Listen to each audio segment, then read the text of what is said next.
These two eyes can only perceive that which is physical. The third eye is an inward-focused eye. Your lustfulness, your desiring nature never ever stood outside, it only stood inside. Lust means it creates a sense of incompleteness within you and a longing for something. When we say Shiva, the word Shiva has become synonymous with the third eye. The third eye, what it means is, these two eyes are to look outside.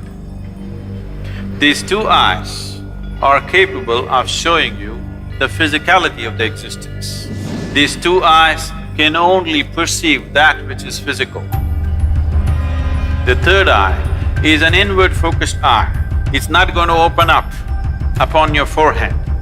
The third eye is an inward-looking eye. But you have heard stories, Shiva opened his eyes and he burnt kama. In India, there is a god of love and lust called Kama. Kama means lust, which you don't like to face it head-on, so you make it love.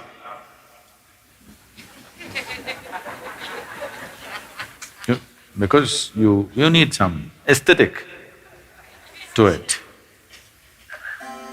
So, he hides behind a tree and shoots an arrow at Shiva's heart.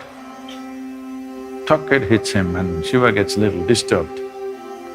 Then he sees it's Kama. That is, it's his own lust coming up. Then he opened up his third eye, a fiery eye, and burnt Kama. He was hiding behind the tree, but he was burnt into ashes. Then Shiva took the ashes of this burnt Kama and smeared himself. That I have put these things to rest for good. That is the general story told to the people.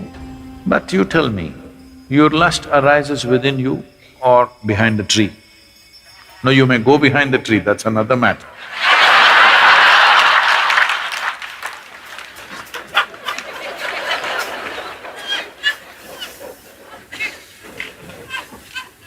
But where does it arise? Within you.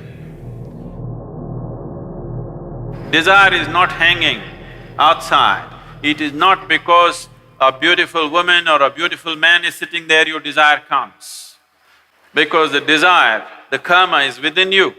So he opened his third eye and burned the karma within himself, not the one who is standing outside. Because he never ever stood outside. Please look at this and see.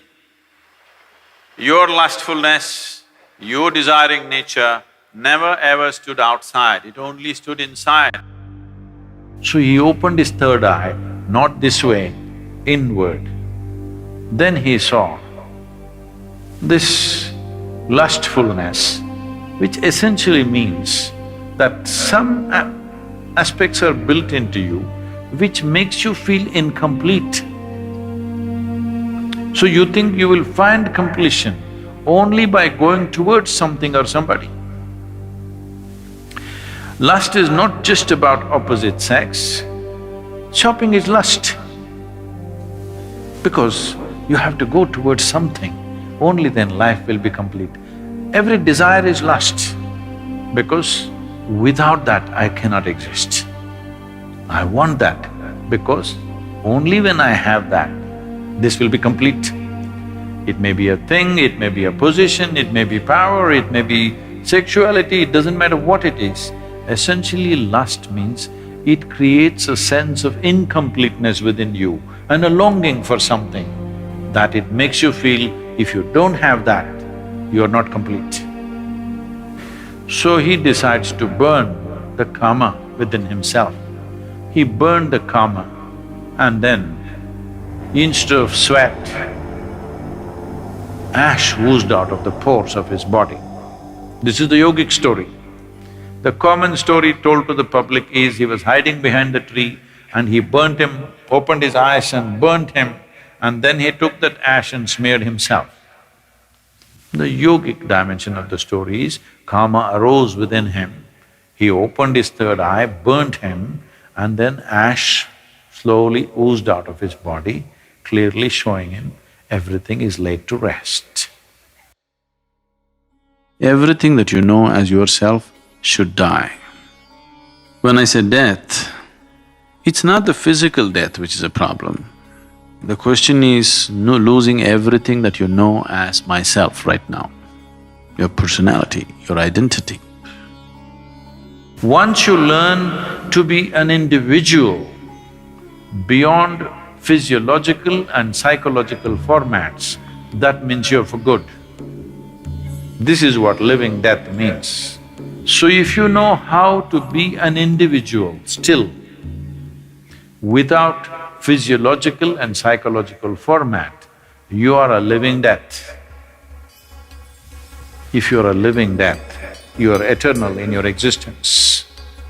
It is time that you become living death so that you live eternally.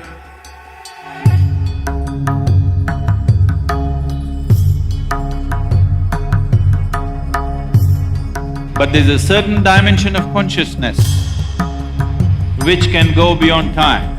Yama came to claim his life. Markandeya, who knew the ways of life, just did one simple act. They say he continued to live as a 15-year-old because he came in touch with that dimension of consciousness which we refer to as Kala Bhairava.